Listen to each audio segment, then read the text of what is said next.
Welcome to the occasional ScottMichaux.com golf podcast. I'm Scott Michaux, and with me again is the best radio personality in Augusta, John Patrick, host of the Augusta Golf Show with John Patrick. Thanks for joining me again, John. Thanks for having me, Scott. How did you enjoy the Open Championship? Very much so. I always consider it one of my favorite weeks of the whole year, and this was a new experience for me going to the Lytham and St. Anne's area, and I always enjoy the British. What were your impressions when you were watching it on television and seeing what was unfolding there at the end of the tournament? You know, obviously you begin thinking about Jean Van de Velde, but to me it was nothing like Van de Velde. I mean, Van de Velde was just this cacophony of bad decisions on one hole, and Adams falling apart was almost kind of shot by shot, almost excusable in every case when it was that one putt or it was that one shot that he would hit left or something. But it was fascinating to watch, and you'll never, ever convince me that when Ernie made that putt on 18, he thought he was in the golf tournament. No, he probably didn't. I know he thought maybe if he posted a number, it had a chance, but I don't think he thought the way that Adam Scott had been playing for 3 days and most of the fourth that was going to happen. It just didn't seem feasible that Adam was going to blow 4 holes in a row, all in very different ways. I mean, he misses a green from the fairway on 15. He misses a short putt on 16. He makes a horrible decision on 17 that gives him a chance to pull it left when, as Graham McDowell said, all of England was to the right. And then on 18, I thought was the biggest mistake he made of all, which was pulling that 3-wood out and bringing those bunkers into play on that hole. That was where Steve Williams and all of his experience needed to come into play and say, you need to either go short of those bunkers or over those bunkers. One way or another, you have to make par here. And that was where I thought he lost the tournament, was the decision on the 18th tee to hit that 3-wood, and that put him in the one place where par was going to be a long shot. And here's the thing about going forward with all of this, Scott. I don't know where Adam fits into the scheme of things anyway. So if he never really competes again, in a major, I don't know what to make of that. I hope that he does. And if he does, I don't know what to make of that. You know what? I just don't know where his place in history is. Well, it's a shame because he's such a nice guy and such a beautiful golfer with such a great-looking swing that we expected more of him long ago. But at this point, he's not really been on that major stage as often as we probably thought he would be 10 years ago when he was winning the Players' Championship at a young age and really showing the promise of being perhaps the next Tiger, because everybody said, hey, look, he's got Tiger's old swing. But I don't know how he bounces back from this. He's such a nice guy that sometimes it stings too badly for a nice guy like that, and the scar tissue can be a little bit too hard to overcome. Ernie is a guy who for years experienced that scar tissue, and I think he really, truly, and genuinely felt bad for Adam and wished it had gone to a playoff so that maybe head-to-head they could decide it rather than have it handed to him while he's standing on the putting green. Well, but I don't know how Adam recovered. Yeah, and talking about that, I don't know that there was anyone who was at that Masters had to be thinking about Ernie standing on that putting green, waiting to see how this is going to finish, thinking back to Mickelson making the putt while Ernie stood on the putting green losing that Masters. I couldn't get it out of my head watching it.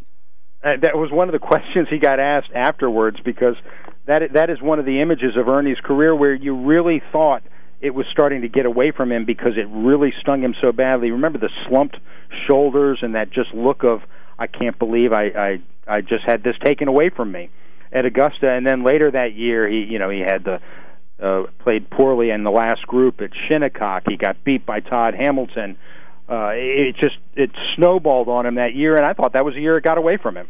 And it was a little eerie seeing him standing on a putting green, waiting to have his fate determined by someone else. Tiger had a game plan.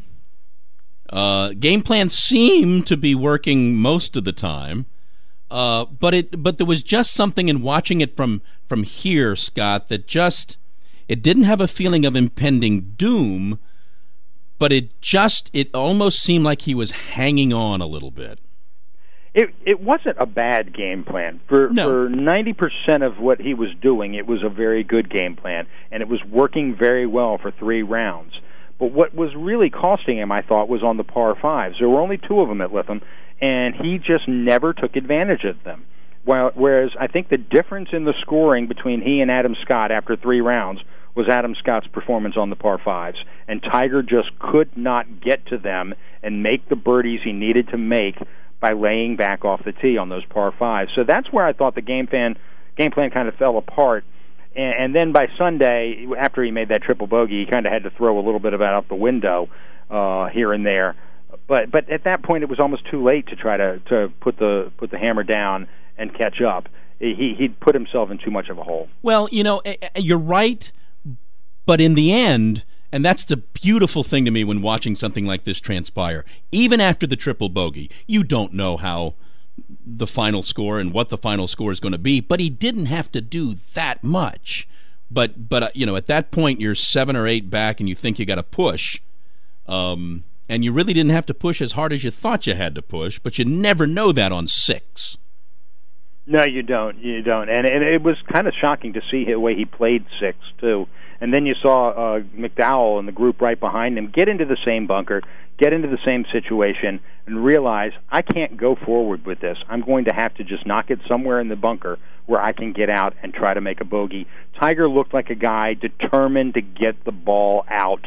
Even though he says he was just trying to get it to bounce off somewhere else in the bunker, that just didn't look like what was happening when you were watching it. And now moving forward, I could see him developing some sort of game plan for the Ocean course. The Ocean course is a course you need a game plan on. But it's funny. This is his last shot at Glory's last shot to try to win a major this season, and he's going to have to do it on a Pete Dye course, which, quite frankly, has never really worked out all that great for him. He won once at Sawgrass, but Sawgrass and Whistling Straits have never been 2 venues that he ever did all that well on. So here we got another Pete Dye course standing in front of him, and I'm not sure Tiger's the guy to beat there. What do you think about Kiawah and the Ocean course and how it will set up for these guys? I think it's going to be another free-for-all. I can't. It's been so long since we've been to that venue, and the venue is just a tad different. I think it's a similar scenario as Whistling Straits. I don't know who favors on the Ocean course. It's going to be lengthy, but I don't think it's going to be a driver's course. It is a position golf course. It is target golf, a la Pete Dye, and I don't know who I think can I can give you a name. I don't know. What do you think? Well, I think it's an interesting golf course to hold the major on because, like you said, it is wide open. This is a golf course. It's the first time the major has ever come to South Carolina, and here you are going to a golfing mecca state for many people when they think of Myrtle Beach in South Carolina. But you're going to a golf course that claims to have more seaside holes than any other course in the Northern Hemisphere. I have no idea if that's true. It has 10 of them. We do know that. But everything is so exposed to the wind and the elements there that I think it really does create an interesting test for them because there is no question there will be wind and all the time out at Kiawah. I've never been down to the beaches there without having wind there, and there's nothing to stop it. And we'll throw in the weather again. It may be 100 degrees and breezy. How fun is that? At least 100 degrees and breezy is better than 100 degrees and stifling like it has been at Tulsa or Atlanta Athletic Club last year. Well, and that's what I mean. That's what I mean. Not only are you battling some breeze, but you're battling that 100-degree temperature. Absolutely. It's going to be kind of a crapshoot for these guys, and whoever figures out how to handle it. And the interesting thing about the course is it's got 9 holes that go one direction and 9 holes that go the other, and all those middle 9 are in a row. And one way or another, you're going to have wind in your face or coming across your face, and it just makes it such a unique challenge for them. I have no clue who's going to win, but I wouldn't be surprised if on that Sunday night we sit there and go, wow, that guy's got a major. Well, it's 7,600 yards, And that would make you think that maybe a guy like South Carolina's own Dustin Johnson might have a shot at it. But that's not the kind of guy I think is going to challenge there. I think it's going to be a mix of guys like Graham McDowell, who's played well this year, Hunter Mahan, Jason Duffner, Lee Westwood, guys who are decent ball strikers and can get it out there a little bit, but keep it between those waist areas. But for some reason, to me, I'm kind of looking off the menu for this at a guy who can handle the wind, and I'm kind of going to go off the menu with Padraig Harrington. He won under the most extreme wind conditions at Royal Birkdale in 2008, and he's playing really well this year. Seems to be kind of heading towards that possible fourth major after an eighth at the Masters and a fourth at the U.S. Open. You know what? I think that's a great choice, but I would sit there on Sunday night and go, he's got 4 majors. Well, I'm a little surprised that we said that at the end of the British Open with Ernie. So at this point, I kind of thought Ernie was out. So who knows? Padraig looks closer to in than Ernie did heading into the weekend at Lytham. I think that's a great point, and I am beginning to step off my Lee Westwood bandwagon. I don't know. He's continually disappointing in the majors. Well, he is, but he again, he's a guy that hits it out there, and he kind of hits it straight. So he wouldn't be a bad choice there to be in the mix, but whether or not he can stand there at the end holding a trophy, I'm not certain. Any idea what? Give me a winning score.